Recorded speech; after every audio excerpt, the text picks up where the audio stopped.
Welcome back to the deep dive. We saw that huge data drop from the Infusion Battle Arena land, and we know you want the insights fast. Yeah, no fluff. We're diving straight into how skill, like real combat proficiency, stacks up against raw power across the different tiers. Exactly. So today we're zeroing in on four big tiers: Street, Enhanced, Superhuman, and Metahuman.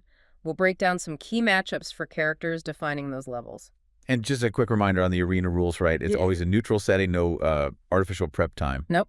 It all comes down to what the characters consistently bring to the table, balancing that combat proficiency, how good they are at fighting with their power level tier. Which is why today we're looking at four really interesting examples.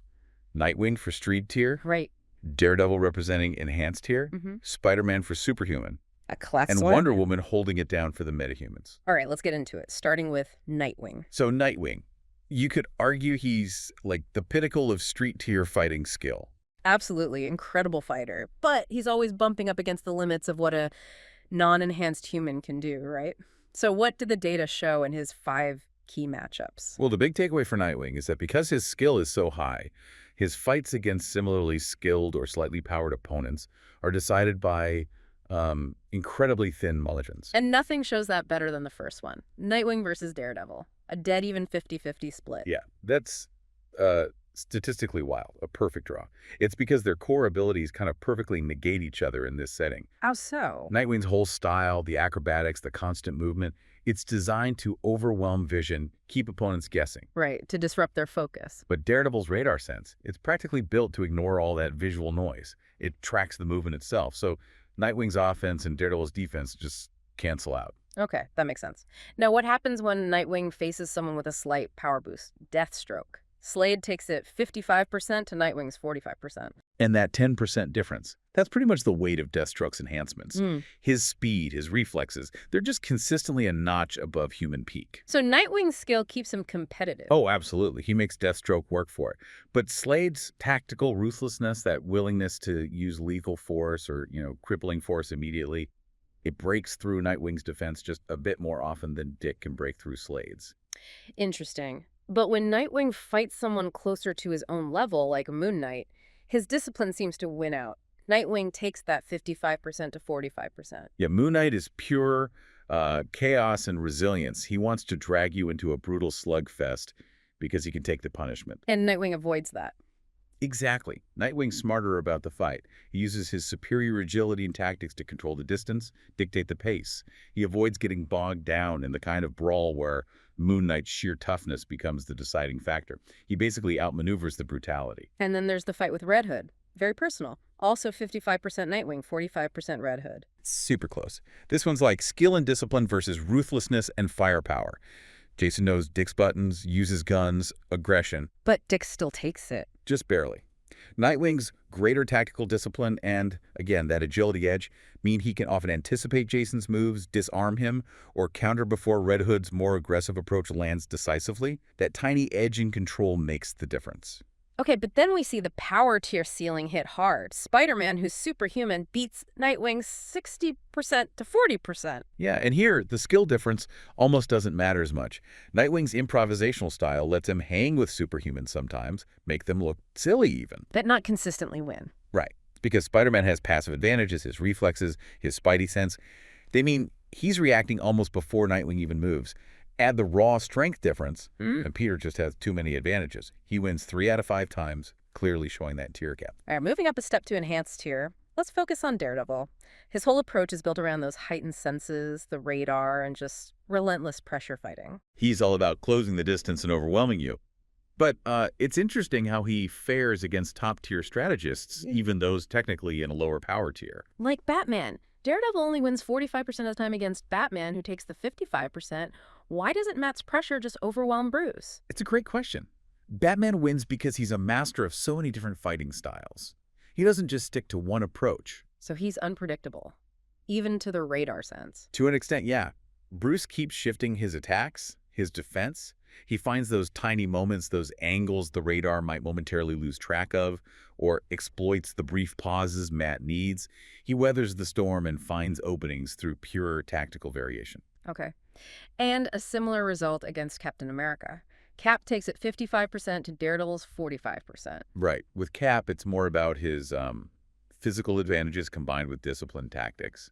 His enhanced physique means he can take Matt's pressure for longer. And the shield, presumably. And the shield, absolutely. Cap's mastery of the shield for both offense and defense means he can block Daredevil's entry points, control the range better, and absorb hits that might stagger others. His disciplined counterattacks are just more consistent. Now, here's one I really want to dig into. Daredevil wins 55% against Deadpool's 45%. Deadpool heals from almost anything. He's completely unpredictable. How does Matt get the edge? That's a really common question, and the data points to precision. Deadpool's healing factor is amazing, but it's not instantaneous during a fight. There's a lag. Okay. Daredevil, with his radar sense, isn't just flailing. Every single hit is placed precisely. He's targeting joints, nerve clusters, weak points. Ah, so he's not trying for a knockout blow necessarily. Exactly. He's aiming for functional disruption. Break a knee, dislocate a shoulder, temporarily cripple Wade's ability to fight back effectively. He can inflict these targeted injuries faster than Wade can fully recover from them in the middle of combat, leading to more submission or temporary incapacitation wins. That makes sense. Precision crippling, not just raw damage.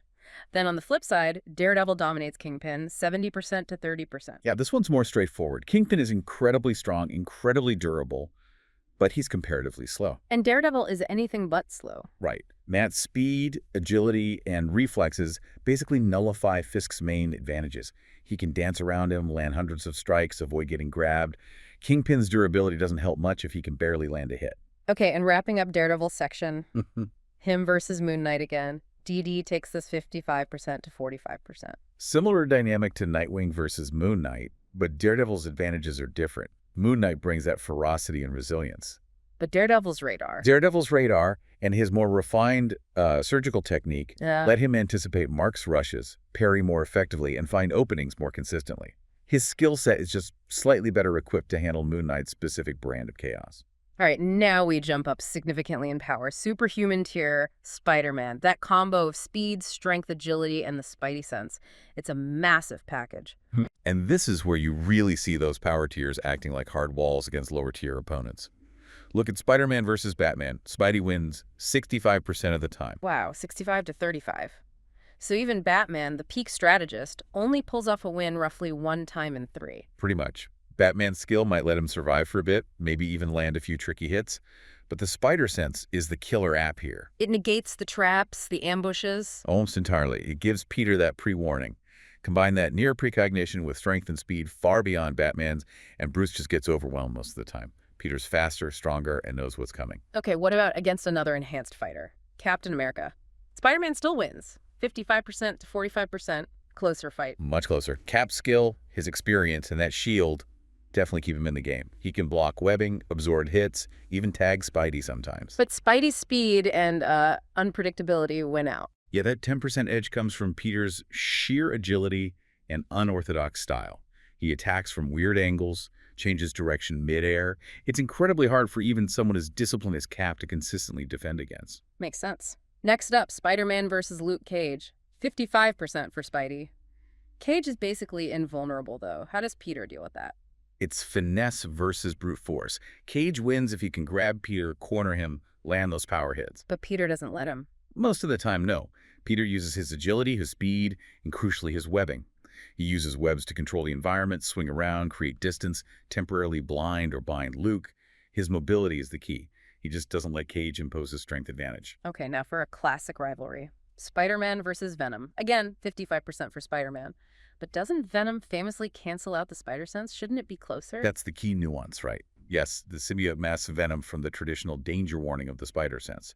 But Peter has fought Venom so many times. So experience. Muscle memory. Exactly. He doesn't get the warning, but his body almost knows Venom's moves, his patterns. Plus, Peter is still inherently faster and more agile, even without the sense specifically helping against Venom. And the webbing still works. And the webbing, plus Peter's generally smarter fighting style, helps him counter Venom's raw strength and ferocity just enough to take that narrow majority over the long run. Got it. Finally, for Spidey. Wolverine. Peter takes this 60% to 40%. That feels like a significant edge against someone as dangerous as Logan. It gets down to speed and control again. Peter's reflexes, boosted by the spider sense against Logan, are just way faster. So he can avoid the claws. Consistently. And critically, he uses his webbing tactically. He can web up Logan's hands, control the distance, use the environment to keep Logan from getting into that close quarters range where the claws and berserker rage are most effective. Speed and range control win it for Peter. Okay, let's hit the top tier in this deep dive. Metahuman, featuring Wonder Woman. We're talking centuries of Amazon training, divine power, magic weapons, the whole package. She really is that blend of supreme skill and immense power. And what's fascinating at this level is that when raw power levels are often very close, other factors become decisive. Like discipline. Looking at Wonder Woman versus Black Adam, Diana wins 55% to 45%. Their power sets are incredibly similar on paper. Almost identical in many ways. Yeah. So why does Diana get the edge? It boils down to control and consistency. Amazonian discipline. Meaning? Black Adam is overwhelmingly powerful, yes, but also ruthless and, importantly, volatile. He can be arrogant, make mistakes. Diana's training makes her far more measured, less likely to overextend or create an opening Adam can exploit. Her tactical mind and self-control provide that slight edge and consistency needed to win when the raw power is basically equal. But even Wonder Woman hits a ceiling. Darkseid beats her pretty decisively, 70% to 30%. Yeah, that's the difference between metahuman and true cosmic tier power. Diana could absolutely challenge Darkseid. Her magic weapons can hurt him. Her skill is incredible. Well, but it's not enough. Not enough against his raw cosmic power, his insane durability, and the Omega effects. It's just a different league. She puts up a valiant fight, but the outcome isn't often in doubt. Okay, let's look at two fights where Diana actually loses, but within her tier. First, Gladiator beats her 55% to 45%. Gladiator's an interesting case. His power is tied to his confidence. At peak confidence, his raw physical strength and speed are just immense, potentially slightly exceeding Diana's base levels. So it's a physical stats edge. In these neutral arena settings, yes. While Diana is arguably the better fighter, Gladiator's sheer physical output, when his confidence is high, seems to give him that slight edge often enough to secure the majority. And similarly, Power Girl also takes a 55% majority over Wonder Woman. This one's a bit more straightforward, maybe. It's Kryptonian physiology versus Diana's Amazonian divine blend. Kryptonian power just hits harder. Generally, yes. Power Girl's raw strength, speed, and especially durability benchmarks seem to consistently measure slightly higher than Diana's.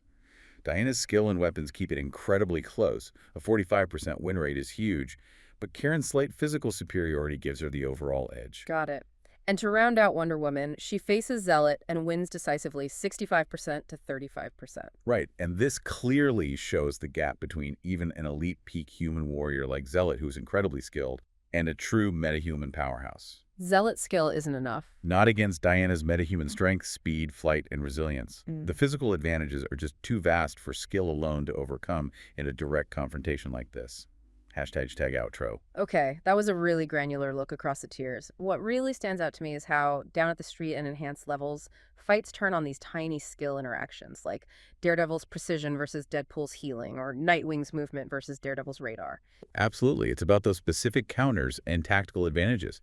But then as soon as you hit superhuman, that raw power just creates, like, a hard barrier. Spider-Man's physicals often just overwhelm lower-tier tactics. Right, and then at the metahuman level, where everyone is incredibly powerful, it comes back to finer points again, but different ones, like discipline, consistency. Why Wonder Woman edges out Black Adam despite similar power. Exactly. It's not just about being strong. It's about how reliably you can apply that strength and skill under pressure.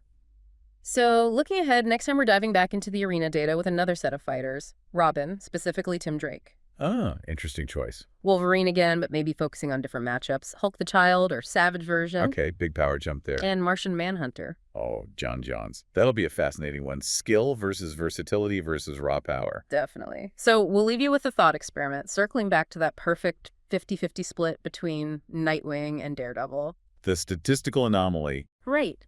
If they're so evenly matched in a perfectly neutral arena, what tiny change would be enough to break the tie? Think about it.